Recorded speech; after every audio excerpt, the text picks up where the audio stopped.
My son tried to have me declared incompetent to steal 10 mailers. He walked into the trap I'd been setting for months. The phone call came on a Tuesday morning at exactly 9:47 a.m. I remember the time because I was staring at my Rolex, the one Elizabeth had given me for our 25th wedding anniversary, wondering if my son would even care that today marked 3 years since his mother's funeral.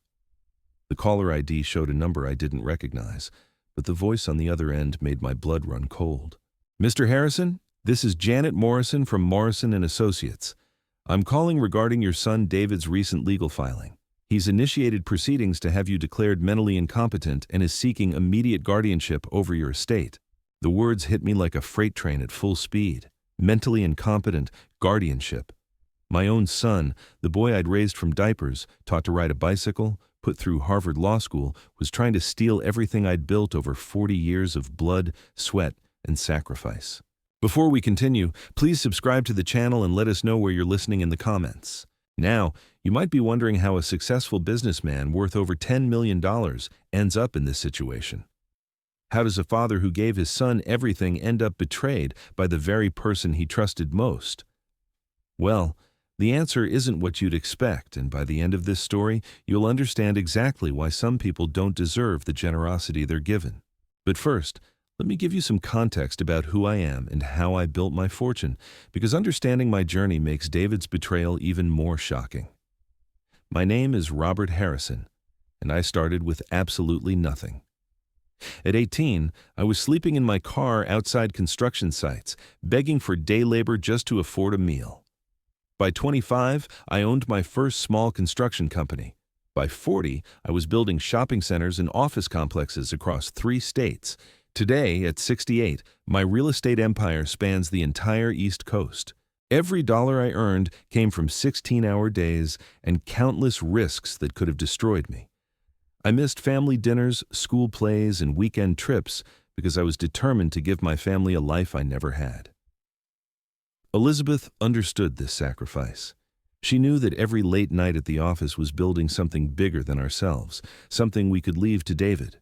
When Elizabeth was diagnosed with cancer 5 years ago, I liquidated half my business portfolio to pay for the best treatments money could buy. Experimental therapies in Switzerland, private hospitals, specialists flown in from around the world. Nothing was too expensive when it came to saving my wife. We spent $2.5 million fighting that disease, and I'd spend it again in a heartbeat. But here's what makes David's betrayal so devastating. During those final months when Elizabeth was bedridden, barely conscious from the medications, David visited exactly 4 times. 4 times in 8 months. Each visit lasted less than an hour, and he spent most of that time checking his phone and making excuses about work commitments. I was there every single day. I held her hand through chemotherapy sessions, slept in hospital chairs for weeks at a time, and watched the strongest woman I'd ever known slowly fade away. David couldn't be bothered to say goodbye properly to the woman who'd given him life. At Elizabeth's funeral, David gave a beautiful eulogy about what a wonderful mother she'd been. He talked about family values and the importance of honoring her memory. People were crying, telling me how blessed I was to have such a devoted son. If they only knew the truth. The real David emerged 3 months after the funeral, when the grief had settled and reality set in. That's when he started asking questions about my will, my business holdings, my investment accounts. Not out of concern for my well-being, but with the calculating precision of someone inventory his inheritance. "Dad, you're getting older. Maybe it's time to think about succession planning. Maybe I should have power of attorney just in case something happens. Maybe we should consolidate your accounts to make things easier. Maybe. Every suggestion designed to give him more control over my money while I was still breathing. I should have seen the warning signs earlier, but grief makes you vulnerable. You want to believe the people closest to you actually care about you, not just what you can leave them when you're gone. I wanted to believe my son loved me enough to be patient, to let me live my remaining years in peace before claiming his inheritance. I was wrong. The first real sign came during Christmas dinner last year. David had brought his new girlfriend, a woman named Victoria who worked in wealth management. Interesting choice of profession, don't you think? During dinner, she started asking detailed questions about my business structure, my retirement plans, my healthcare directives. At first, I thought she was just making conversation, showing interest in family matters. But her questions were too specific, too focused on financial details that most people wouldn't even think to ask about. She knew exactly what information she was fishing for. David sat there, encouraging her, nodding along as she probed deeper into my personal finances. They thought they were being subtle, but I hadn't built a multi-million-dollar business by being naive about people's motivations. I recognized a reconnaissance mission when I saw one. That night, after they left, I made a decision that would change everything. I called my attorney and arranged a meeting for the following week. Not to update my will or create the succession plan David was pushing for, but to protect myself from the son I was finally starting to see clearly. The next few months were a masterclass in manipulation. David increased his visits, suddenly concerned about my health, my memory, my ability to handle complex business decisions.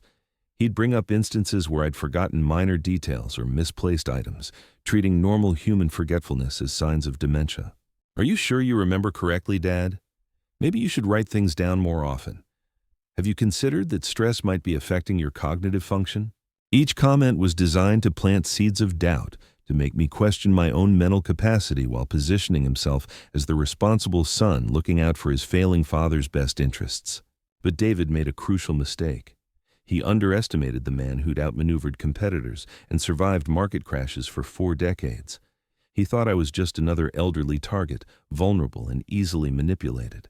He had no idea that every conversation we had was being recorded, every text message saved, every email forwarded to my legal team. While David was building his case for my incompetence, I was building a case against him, and the evidence was damning. Text messages to Victoria discussing timeline for gaining control of my assets. Emails to attorneys inquiring about expedited guardianship proceedings. Phone records showing conversations with financial advisors about moving large sums of money. My son wasn't planning to wait for me to die naturally. He was orchestrating a legal coup designed to strip away my rights while I was still alive to see it happen. The breaking point came 6 weeks ago when David brought me documents to sign. Estate planning updates, he called them. Just routine paperwork to protect the family assets. He'd even brought a notary. How thoughtful of him. But I'm not the doddering old fool he thought I was. Those documents weren't estate planning updates. They were legal instruments designed to transfer immediate control of my business holdings to David Harrison, effective upon my signature. I pretended to read through the papers slowly, asking questions about various clauses and provisions. David grew impatient, assuring me it was all standard language, nothing I needed to worry about understanding completely. "Sign here, Dad, and here. Initial there. Don't worry about the legal terminology. I've had everything reviewed by my attorney." His attorney. Not our family attorney who'd handled my affairs for 20 years, but his personal attorney, someone I'd never met who had no loyalty to my interests. I set down the pen and looked at my son, really looked at him, for the first time in years. This wasn't the little boy who used to climb into my lap asking for bedtime stories. This wasn't the young man I'd been so proud to see graduate from law school. This was a stranger wearing my son's face, someone who saw me as an obstacle between him and $10 million. "David," I said quietly, "I think I need more time to review these documents. Maybe I should have my own attorney look them over." The mask slipped. For just a moment, I saw pure frustration flash across his face before he composed himself back into the concerned son routine. "Dad, we've been over this multiple times. You said you trusted me to handle these things. Are you having memory issues again? Maybe we should schedule another appointment with Dr. Peterson." Another appointment with Dr. Peterson, the neurologist David had insisted I see after claiming I'd seemed confused during our last conversation. The same Dr. Peterson who'd found absolutely nothing wrong with my cognitive function, much to David's obvious disappointment. That's when I knew for certain what my son was planning. The frequent doctor visits weren't about my health, they were about establishing a medical paper trail he could use in court. Every appointment was designed to find evidence of mental decline that would support his guardianship petition. But David had made another crucial error in judgment. He'd forgotten that his old man had been playing strategic games long before he was born. While he was focused on building his case against me, I was building something much more powerful. A trap. 3 weeks later, David got exactly what he thought he wanted. Legal documents filed with the court requesting immediate guardianship based on my alleged mental incompetence. medical opinions from doctors he'd carefully selected, financial records showing the complexity of managing my estate, character witnesses ready to testify about my declining abilities. It was a beautifully orchestrated legal assault, the kind that usually succeeds because most elderly people don't see it coming until it's too late. But I wasn't most elderly people. The day David's attorney called to inform me about the guardianship proceedings, I was sitting in my study surrounded by evidence that would destroy his case and his reputation. Bank records proving he'd been siphoning money from joint accounts, recorded conversations revealing his true motives, documentation of his attempts to isolate me from friends and advisors who might interfere with his plans. Most importantly, I had something David never expected me to possess in this digital age. Handwritten letters from Elizabeth, discovered in her personal effects after the funeral, letters she'd written during her final weeks but never sent. Letters warning me about David's true nature, about conversations she'd overheard, about her fears for what would happen to me after she was gone. Elizabeth had seen through David's performance long before I did. She tried to warn me in the only way she could, knowing that direct confrontation would only drive him to be more careful about hiding his intentions. My dying wife had left me a roadmap to protect myself from our own son. As I prepared for the legal battle that would determine not just my financial future, but my freedom, I realized that David had given me an unexpected gift. He'd shown me exactly who he really was, stripping away years of pretense and manipulation to reveal someone I didn't recognize. But that revelation worked both ways. David was about to discover that his father wasn't the weak, confused old man he'd been counting on. The war for my $10 million estate was about to begin, and my son had no idea he'd already lost. The courtroom on that frigid January morning felt like a theater stage set for the performance of a lifetime. David sat at the plaintiff's table with his high-priced legal team, occasionally glancing back at me with what I'm sure he thought looked like concern for his mentally declining father. He'd dressed carefully for the occasion, conservative navy suit, understated tie, the picture of a responsible son forced into an uncomfortable situation by circumstances beyond his control. His attorney, Marcus Webb, was a sharp-dressed predator who specialized in elder law and guardianship cases, the kind of lawyer who'd built his reputation on convincing judges that loving family members needed protection from their own diminished capacity. Webb had a success rate that would make David confident this was just a formality before gaining control of my empire. What David didn't know was that my legal team had been preparing for this moment since the day after Christmas dinner.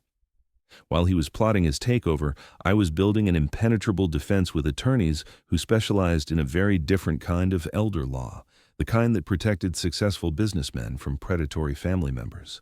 Judge Patricia Morrison called the court to order, and I watched David straighten in his chair, probably rehearsing the sorrowful testimony he'd prepared about his father's tragic decline. His girlfriend Victoria sat in the gallery, no doubt already mentally redecorating my penthouse once David gained control of my assets.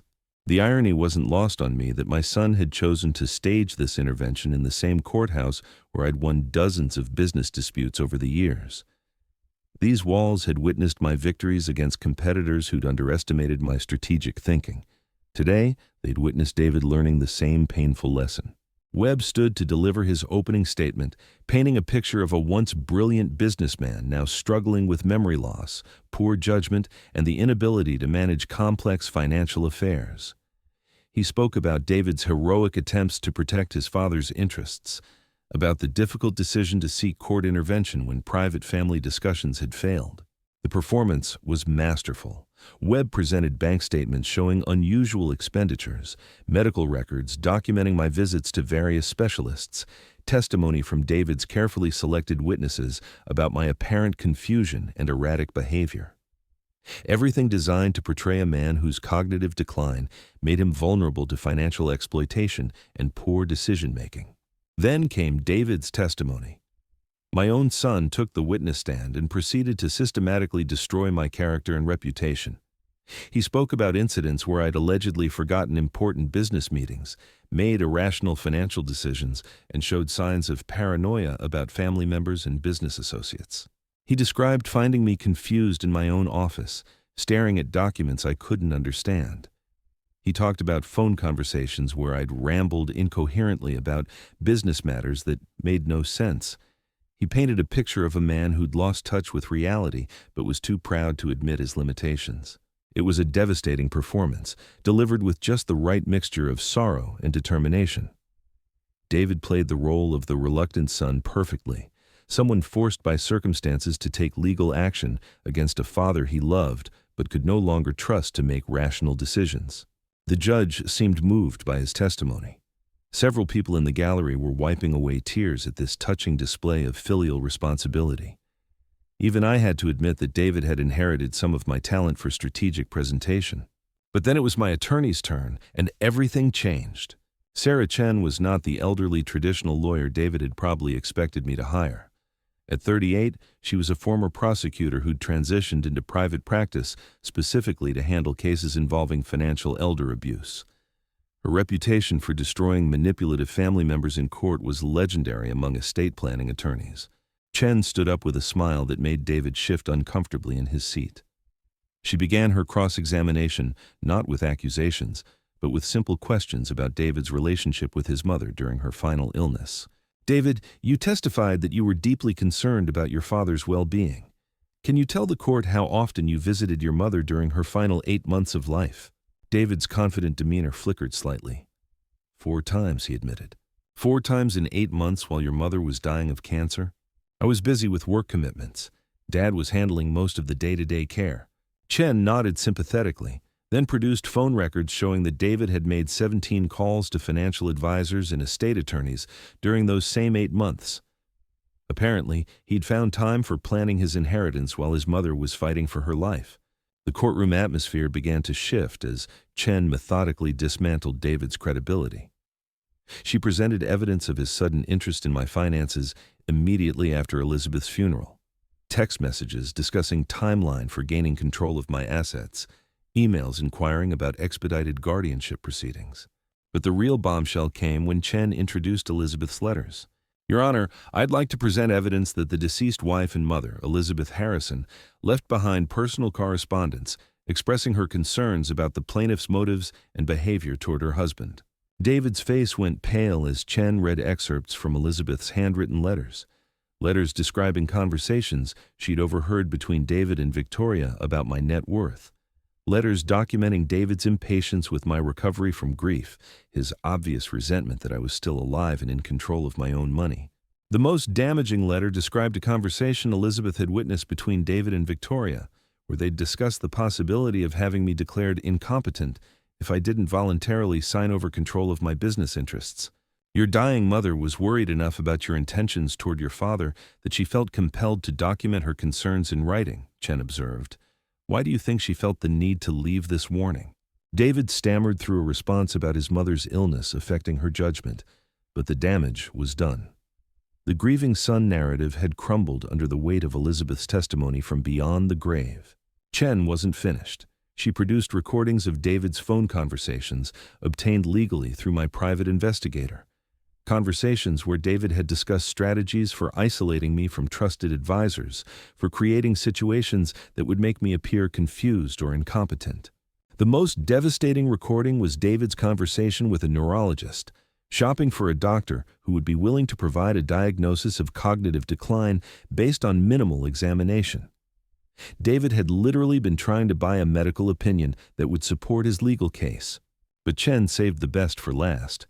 She called me to the witness stand, and I proceeded to demonstrate exactly how sharp my mental faculties really were. Mr. Harrison, can you please recite the current market values of your major business holdings? I rattled off precise figures for each property, each investment account, each business entity. Numbers that would be impossible for someone with cognitive decline to remember accurately. Can you describe the strategic reasoning behind your 3 most recent business acquisitions? I provided detailed analysis of market conditions, competitive advantages, and projected returns that impressed even the judge with their sophistication and clarity. Finally, Chen asked the question that revealed the true scope of David's deception. Mr. Harrison, were you aware that your son was attempting to have you declared mentally incompetent? From the beginning, I replied. I've been documenting his activities for months, gathering evidence of his attempts to manipulate legal and medical professionals into supporting his fraudulent claims. The courtroom erupted as the full scope of my counter-strategy became clear. While David thought he was hunting his prey, I'd been setting a trap that he'd walked into willingly. Judge Morrison called for order, but the damage was done. David's carefully constructed case had collapsed spectacularly, revealing him not as a concerned son, but as a calculating predator who'd tried to use the legal system to steal from his own father. The judge's ruling was swift and decisive. Not only was David's petition for guardianship denied, but she referred the case to the district attorney's office for investigation of potential fraud and elder abuse charges. But that was just the beginning of David's education about consequences. As we left the courthouse, David approached me with tears in his eyes, suddenly the repentant son seeking forgiveness. "Dad, I'm sorry. I made mistakes, but we can work this out. We're family." "Family," I repeated quietly. "You're right, David. We are family. And that's exactly why what you did is unforgivable." I handed him an envelope that my attorney had prepared. Inside were documents that would teach my son about the true cost of betrayal. The first document was a restraining order, legally prohibiting David from contacting me or coming within 500 feet of any of my properties. The second was a formal disinheritance notice, removing him completely from my will and estate planning. But the third document was the one that would truly drive home the lesson about consequences. It was a civil lawsuit filed against David personally, seeking damages for his attempted fraud, emotional distress, and the cost of defending myself against his false accusations. The amount I was seeking? $10 million, the exact value of the inheritance he'd tried to steal. David's hands shook as he read through the documents. "Dad, you can't do this. I'm your son. I made a mistake, but destroying me won't bring Mom back." "You're absolutely right," I said calmly.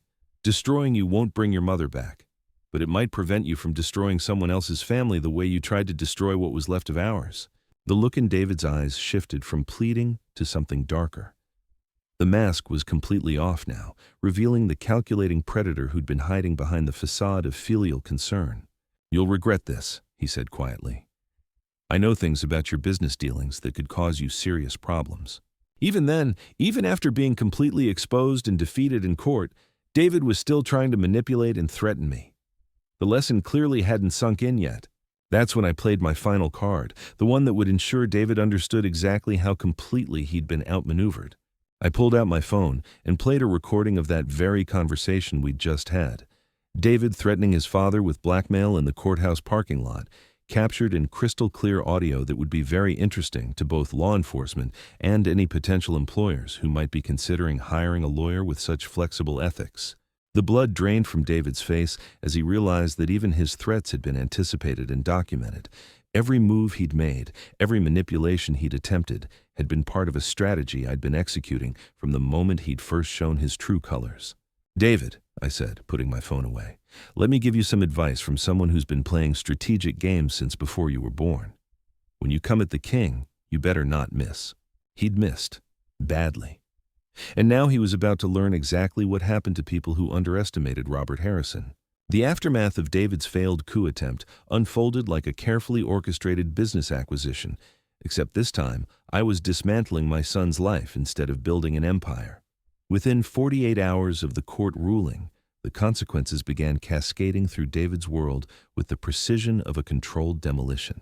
His law firm, Whitman, Sterling and Associates, received copies of all court documents along with the audio recording of David's parking lot threats. Corporate law firms don't appreciate associates who attempt to defraud family members and then resort to blackmail when their schemes fail. David's termination was swift and absolute, accompanied by a formal report to the State Bar Association. Victoria, his wealth management girlfriend who'd been so interested in my financial portfolio, discovered that dating someone facing potential criminal charges and a $10 million civil lawsuit wasn't quite the social climbing opportunity she'd envisioned. She moved out of David's apartment that weekend, taking her dreams of redecorating my penthouse with her. But the real education was just beginning. You see, David had made the classic mistake of someone who'd never actually built anything himself. He assumed that destroying me would automatically transfer my wealth to him, like some kind of inheritance by conquest. What he failed to understand was that successful businessmen don't just accumulate assets, we create systems to protect them. While David was focused on having me declared incompetent, I'd been restructuring my entire estate in ways that would make his betrayal not just unsuccessful, but catastrophically expensive for him personally. The Harrison family trust, which David had expected to control, was dissolved completely. Every asset was transferred to a new entity, the Elizabeth Memorial Foundation, dedicated to supporting cancer research and treatment programs. The irony was perfect, using my wealth to honor the wife David had barely bothered to visit while she was dying. But here's where David's legal education became truly expensive. The Foundation's charter included a specific clause about family members who had attempted to defraud the original benefactor. Any Harrison family member who had pursued legal action to gain premature control of Robert Harrison's assets would be permanently barred from any benefit or employment with the Foundation. David wouldn't just lose his inheritance, he'd be legally prevented from even working for the charitable organization that replaced it. The civil lawsuit I'd filed against him moved forward with ruthless efficiency. My legal team had documentation of every fraudulent claim, every manipulative conversation, every attempt to corrupt medical and legal professionals. David's attempts to have me declared incompetent weren't just morally reprehensible, they constituted actionable fraud under state law. His new attorney, a public defender since he could no longer afford private representation, advised him to settle quickly before criminal charges were filed. But I wasn't interested in settlement. This was about education, not compensation.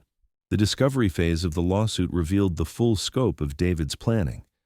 Text messages dating back 2 years showing his impatience with my continued good health. Internet searches for information about expedited inheritance procedures. Communication with financial advisors about liquidating assets that didn't belong to him yet. Most damaging were the emails between David and Victoria, discussing specific items from my art collection they planned to sell, properties they wanted to flip, investments they considered outdated. They'd been spending my money in their minds long before attempting to steal it legally. David's descent accelerated when other family members learned about his betrayal. My brother Michael, who'd always been David's favorite uncle, cut off all contact after reading the court transcripts. Elizabeth's sister Patricia, who'd helped raise David after his mother became ill, publicly disowned him at a family gathering. The social isolation was complete when David's former law school friends began distancing themselves from someone facing potential disbarment. Professional reputation in the legal community travels fast, and David's name became synonymous with the worst kind of family betrayal. But the most educational moment came 6 months after the court ruling, when David finally understood the true scope of what he'd lost through his greed and impatience.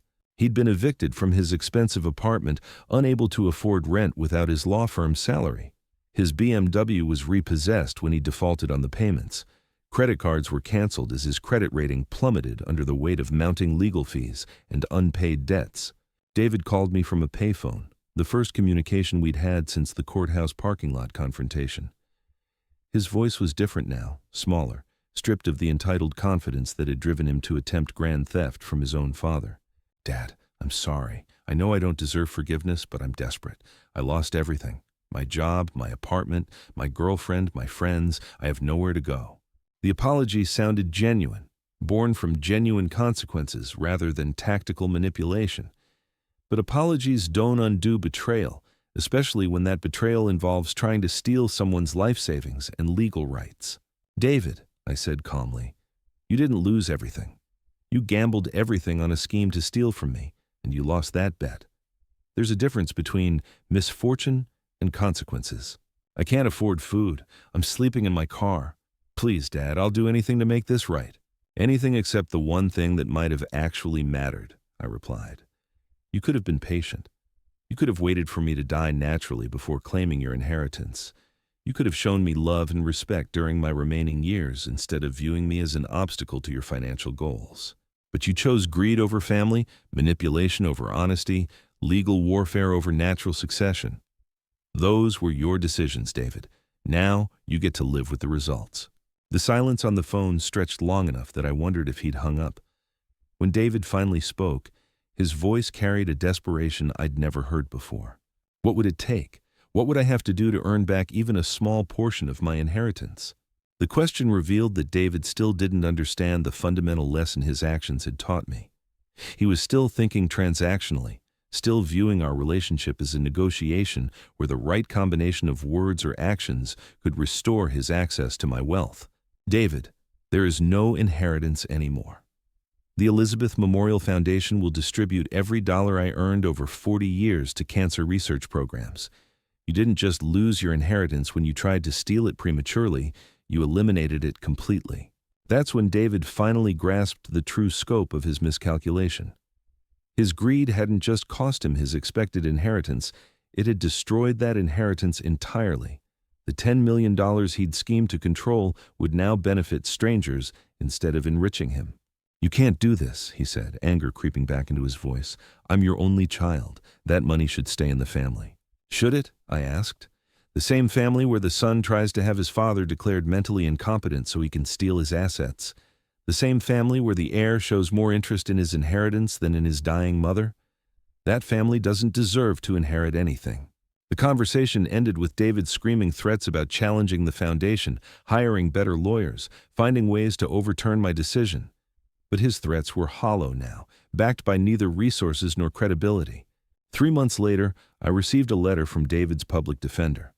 David had been arrested for check fraud, attempting to cash forge documents claiming to represent my estate. Even facing potential prison time, he was still trying to steal from me. The arrest made local news, with headlines about the lawyer who'd tried to defraud his own father, now facing criminal charges for continued attempts at theft. David's fall from privileged heir to desperate criminal was complete and public.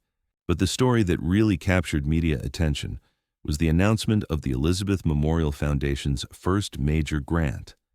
$5 million to fund a new cancer treatment center, with Elizabeth's photo prominently displayed in the lobby alongside a plaque describing her courageous battle against the disease.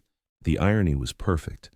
David's betrayal had transformed his expected inheritance into a lasting memorial to the mother he'd ignored during her final months. His greed had created something beautiful and meaningful that would help other families avoid the tragedy that had claimed Elizabeth's life. The Foundation's mission statement, which I'd written personally, included a dedication that drove home the lesson David had learned too late. In memory of Elizabeth Harrison, devoted wife and mother, whose final wish was that her family's wealth be used to help others rather than corrupt those she loved most. Elizabeth's letters, the ones that had exposed David's true nature in court, were displayed in the Foundation's offices as a reminder that even in death, a mother's love could protect her family from those who would exploit that love for personal gain. David's education about consequences was thorough and permanent. His attempt to steal $10 million had cost him everything he valued: his career, his relationships, his social standing, his freedom, and ultimately, the very inheritance he'd tried to claim prematurely. But perhaps the most educational aspect of his downfall was discovering that the father he'd underestimated possessed something more valuable than money: the strategic intelligence to outmaneuver someone who thought manipulation was stronger than preparation. As I sat in my study that evening, surrounded by thank you letters from cancer patients whose treatments were funded by the Elizabeth Memorial Foundation, I realized that David's betrayal had given me an unexpected gift. It had shown me how to transform my wealth into something that would outlast both of us, creating meaning from money and purpose from pain. The $10 million David had tried to steal was now saving lives instead of funding his lifestyle. Elizabeth's memory was being honored through genuine service rather than hollow eulogies. And I had learned that sometimes the greatest victory over betrayal isn't revenge, but transformation. David was somewhere in the city, probably planning his next desperate scheme to reclaim what he'd lost through his own choices. But his education was complete, whether he accepted it or not. He'd learned that greed has consequences, that betrayal has costs, that underestimating someone can be catastrophically expensive. Most importantly, he'd learned that some lessons can't be unlearned and some mistakes can't be undone. The phone on my desk remained silent, no longer carrying calls from a son who viewed me as an ATM with inconvenient emotions. Instead, it brought calls from Foundation beneficiaries, grateful families whose lives had been changed by the money David had tried to steal. Those calls were worth more than any inheritance could have been. The Foundation's first annual gala took place exactly 1 year after David's failed courthouse performance. The ballroom at the Grand Meridian Hotel was filled with 300 guests, including cancer survivors, medical researchers, and philanthropists who understood that wealth meant nothing without purpose. I stood at the podium, looking out at faces illuminated by hope rather than greed, and delivered a speech about Elizabeth's legacy that would have made her proud. Behind me, a video presentation showed the treatment center under construction, the research laboratories being equipped, the lives already being saved by money that David had assumed belonged to him. During the cocktail reception, Dr. Sarah Martinez approached me with tears in her eyes. She was the lead researcher on a breakthrough treatment protocol funded entirely by the Foundation's first grant. "Mr. Harrison," she said, gripping my hand with the intensity of someone who understood the weight of second chances. "The therapy we developed with your wife's foundation. Grant has achieved an 87% remission rate in late-stage patients. We're talking about people who were given months to live, now celebrating years of survival. 87%. I thought about Elizabeth lying in that hospital bed, fighting a battle that claimed her despite every resource we'd thrown at the disease. Now her memory was helping others win battles she couldn't. That's when I saw him. David stood at the entrance to the ballroom, wearing an ill-fitting suit that had probably come from a thrift store. His hair was longer than he'd worn it during his law firm days, and his face carried the hollow look of someone who'd discovered that rock bottom had a basement. He'd somehow managed to get past hotel security, probably by claiming to be my son. Technically accurate, though the relationship had been legally severed through restraining orders and disinheritance documents. Our eyes met across the crowded room, and I saw him start moving in my direction with the desperate determination of someone who'd run out of other options. Several Foundation board members noticed the disturbance and moved to intercept him, but I raised my hand to stop them. "Let him come," I said quietly. "Some lessons require multiple attempts before they take hold." David approached slowly, aware that every conversation in his vicinity had stopped as people recognized the prodigal son who'd become infamous in local social circles. His presence created a bubble of uncomfortable silence that spread outward like ripples in still water. "Dad," he said when he reached speaking distance. His voice carried none of the entitled confidence I remembered from our courthouse confrontation. "Thank you for not having security throw me out." "I'm curious about what you think you're going to accomplish here," I replied, keeping my voice neutral. "This is a celebration of your mother's memory and the lives being saved by the Foundation. Your presence seems somewhat inappropriate given your history with both." David glanced around at the faces watching our interaction with barely concealed fascination. The story of his betrayal had become local legend, whispered about at country club dinners and charity events as a cautionary tale about entitled children and patient fathers. "I wanted to see what you'd built with the money," he said. "I wanted to understand what I'd really lost when I tried to take it from you." The honesty was unexpected. David had always been skilled at manipulation and misdirection, but this seemed like genuine recognition rather than tactical positioning. "What you lost," I said, "wasn't money, David. What you lost was the opportunity to be part of something meaningful. You could have worked alongside me to build this foundation. You could have honored your mother's memory instead of ignoring her final months. You chose theft over partnership." Dr. Martinez, who'd been listening to our conversation, stepped forward with the protective instincts of someone who understood what the Foundation meant to families like hers.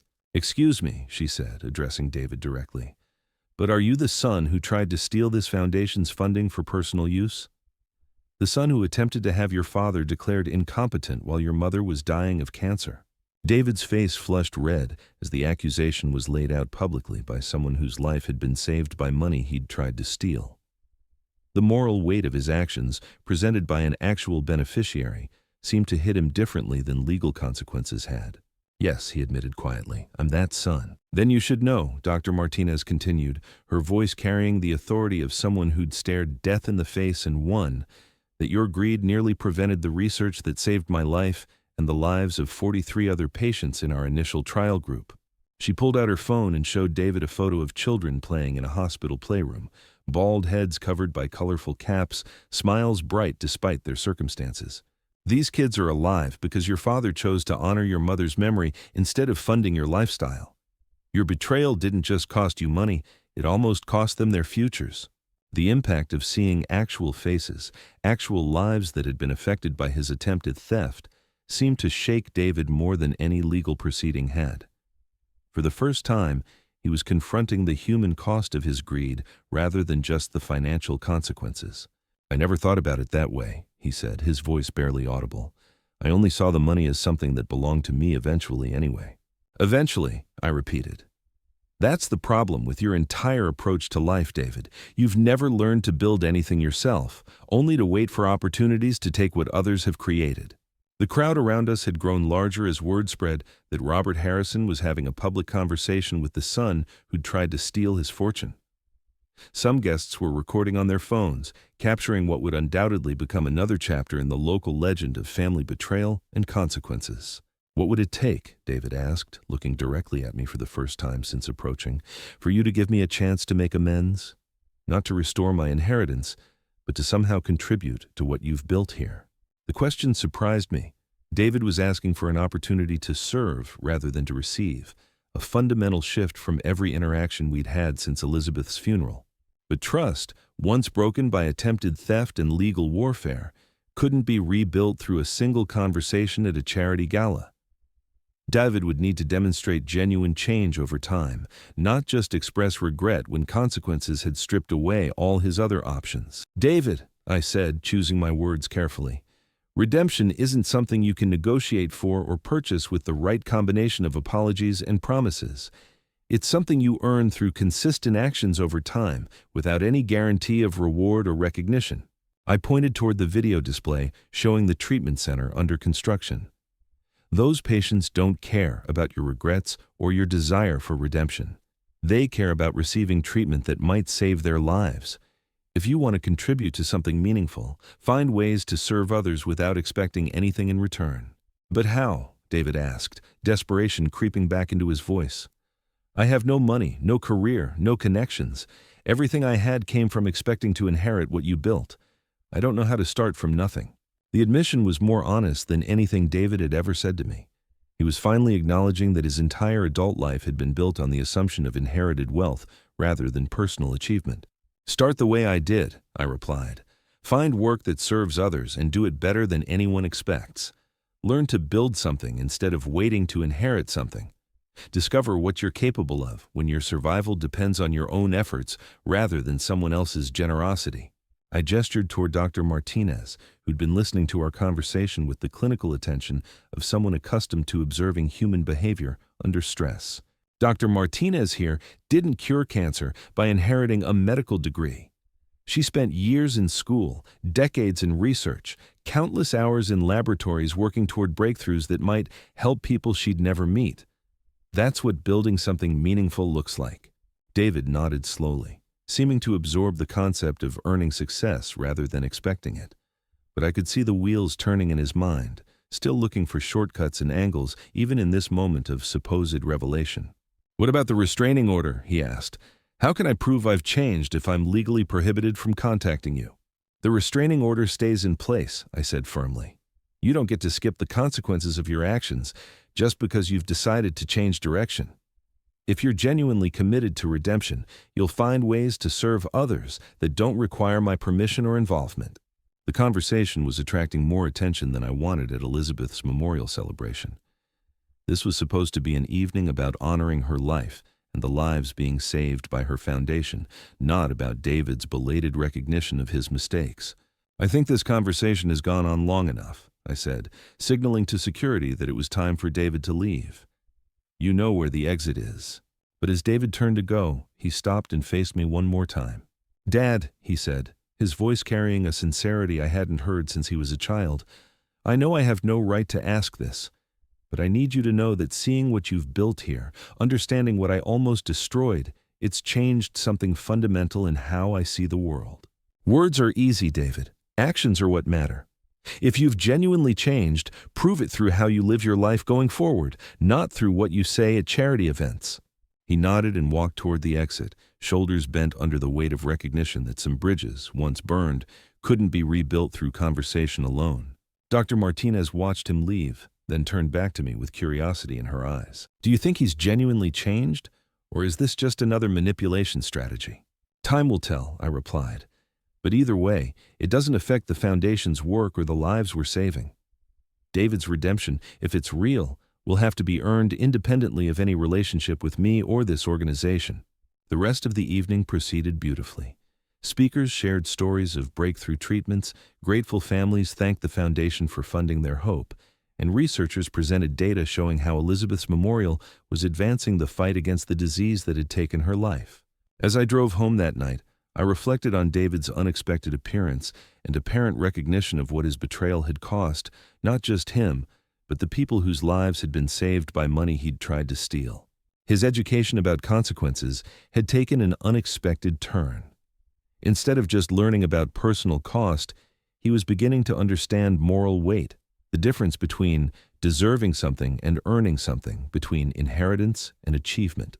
Whether this recognition would translate into genuine change remained to be seen. David had proven himself capable of sophisticated deception and long-term manipulation. His apparent remorse could be just another strategic approach to eventual reconciliation and restored access to wealth. But for the first time since his betrayal began, I sensed the possibility that David might actually learn something valuable from the destruction of his expectations. Not about how to manipulate more effectively, but about how to build something meaningful through his own efforts rather than other people's generosity. The foundation would continue its work regardless. Elizabeth's memory would be honored through lives saved and families spared the grief we'd endured. The $10 million David had tried to steal would multiply into decades of medical advancement and human hope.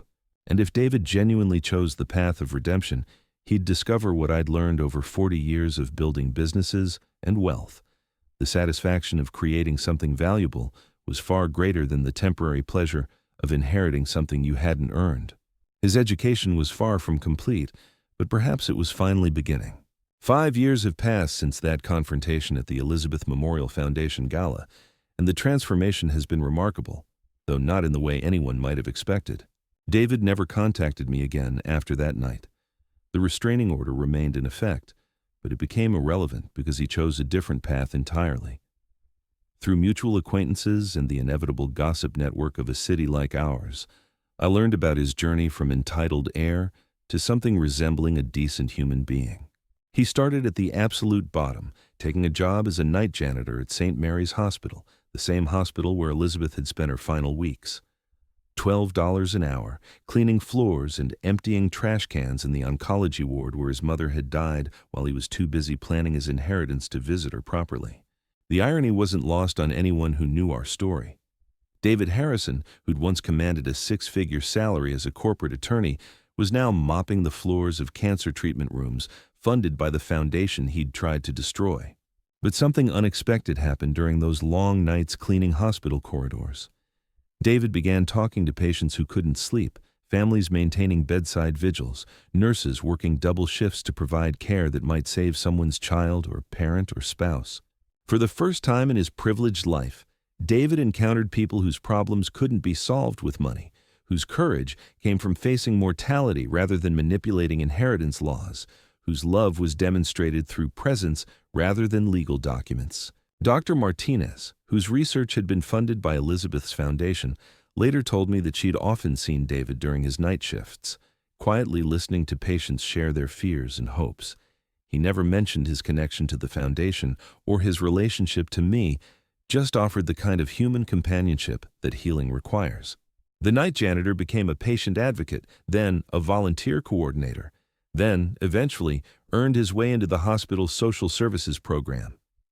Not through connections or inherited privilege, but through demonstrating genuine care for people whose lives had been shattered by circumstances beyond their control.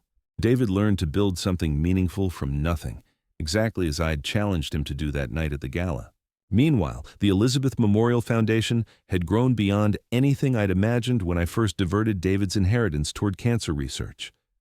The initial $10 million had leveraged additional donations, government grants, and corporate partnerships that had created a medical research empire worth over $50 million. Treatment protocols developed with Elizabeth's funding had achieved success rates that transformed terminal diagnoses into manageable conditions. The Memorial Treatment Center had expanded into 3 facilities across the state, each one bearing Elizabeth's name and photo in lobbies where desperate families found hope instead of final goodbyes. But the most unexpected development came during the Foundation's 6th annual gala, when the keynote speaker was introduced as David Harrison, Director of Patient Services at St. Mary's Hospital. I sat in stunned silence as my son, the same man who'd tried to steal my life savings, took the podium to address 300 donors and medical professionals gathered to celebrate advances in cancer treatment. He looked different. The entitled arrogance had been replaced by something deeper, more substantial. His expensive suits had given way to simple professional attire that spoke of competence rather than status. Most remarkably, his eyes held the kind of quiet confidence that comes from earning respect rather than demanding it. "Good evening," David began, his voice carrying the authority of someone who'd learned to command attention through service rather than manipulation. "I'm here tonight not as Robert Harrison's son, though I am proud to be that, but as someone whose life was saved by the work you're supporting through the Elizabeth Memorial Foundation." The audience shifted with curiosity. Most knew our story, the dramatic betrayal and legal consequences that had become legendary in local philanthropic circles. But this was the first time David had spoken publicly about his transformation. "6 years ago, I was a different person," he continued. "I was someone who believed inheritance was more important than integrity, who thought manipulation was more valuable than meaningful work, who saw my parents as obstacles to wealth rather than examples of character. I attempted to steal from my father the fortune he'd built through 40 years of honest labor. I tried to have him declared mentally incompetent so I could claim an inheritance I'd never earned. I ignored my dying mother while scheming to profit from her eventual death. The confession was delivered with the unflinching honesty of someone who'd learned to face truth rather than manufacture convenient narratives. Tonight, I want to tell you what that betrayal cost me, and more importantly, what it taught me about the difference between deserving something and earning something." David described his fall from privileged attorney to desperate criminal to night janitor with clinical precision, sparing himself nothing in the recounting of consequences he'd brought upon himself through greed and impatience. But then he shifted focus to the patients he'd met during those night shifts, the families he'd comforted, the medical staff who'd taught him that healing required more than funding. It required human connection. The Elizabeth Memorial Foundation didn't just save lives through medical research, David explained. It saved my life by showing me what my mother's memory could accomplish when honored through service rather than exploited through manipulation. He introduced patients whose lives had been extended through treatments developed with foundation funding, researchers whose breakthroughs had been made possible by resources that might otherwise have funded his lifestyle, families whose gratitude was directed toward a foundation built from money he'd tried to steal. The speech concluded with an announcement that surprised even me. Tonight, I'm proud to announce that St. Mary's Hospital, in partnership with the Elizabeth Memorial Foundation, will be launching the David Harrison Patient Advocacy Program, funded entirely through donations I've raised by sharing my story of redemption at medical conferences and charity events across the country. My son had transformed his shame into purpose, using his experience as cautionary tale to raise money for the foundation he'd once tried to destroy. After the gala, David approached me for the first time in 6 years. The restraining order had expired long ago, but the emotional distance had remained until this moment. "Dad," he said simply, "I wanted to thank you for not giving me what I thought I wanted 6 years ago. If you'd handed over that inheritance, I'd never have learned what I was capable of building myself." The man standing before me bore little resemblance to the entitled attorney who'd tried to steal my life savings. This David had been forged through consequences, shaped by service, refined by the kind of honest work that builds character rather than just bank accounts. "I'm proud of what you've become," I told him, meaning every word. "But you didn't do this for my approval or anyone else's. You did it because you finally learned the difference between inheriting value and creating value." David nodded, understanding that redemption wasn't about restored relationships or recovered inheritance, but about discovering who you could become when survival depended on your own efforts rather than other people's generosity. We talked for an hour that night, not as estranged father and son, but as two men who'd learned hard lessons about the cost of betrayal and the value of forgiveness. David didn't ask for restored inheritance or renewed family relationships. He'd built his own life through honest work and didn't need validation from the father he'd once tried to rob. The Elizabeth Memorial Foundation continues its work, now generating over $10 million annually through the network of donors and supporters who've been inspired by stories of second chances and genuine transformation. David's advocacy program has helped thousands of families navigate the medical system with dignity and hope rather than desperation and confusion. His story of redemption has become a powerful fundraising tool, proof that even the most selfish motivations can be transformed into meaningful service. As for me, I've learned that the greatest revenge against betrayal isn't destruction, but transformation. David's attempt to steal my fortune had created something far more valuable than money, a legacy that would outlast both of us and continue saving lives long after we're gone. The $10 million he'd tried to claim through manipulation has generated over $100 million in medical research funding, breakthrough treatments that have extended thousands of lives, hope for families facing the same battle that claimed Elizabeth's life. Sometimes the most valuable lessons come at the highest cost. David learned that consequences are educational, that redemption requires genuine change rather than strategic apologies, that building something meaningful is more satisfying than inheriting something you haven't earned. And I learned that forgiveness doesn't mean forgetting, but rather transforming betrayal into opportunity, pain into purpose, loss into lasting legacy. Elizabeth's memory lives on not just in the foundation that bears her name, but in the son who finally learned to honor her through service rather than selfishness. The inheritance David thought he deserved pales in comparison to the life he's built through his own efforts. That's a lesson worth $10 million, and one that no amount of money could have taught him without the education that only consequences can provide. If you like this story, please like this video, subscribe to the channel, and share your impressions of this story in the comments. To listen to the next story, click on the box on the left. Thank you for watching.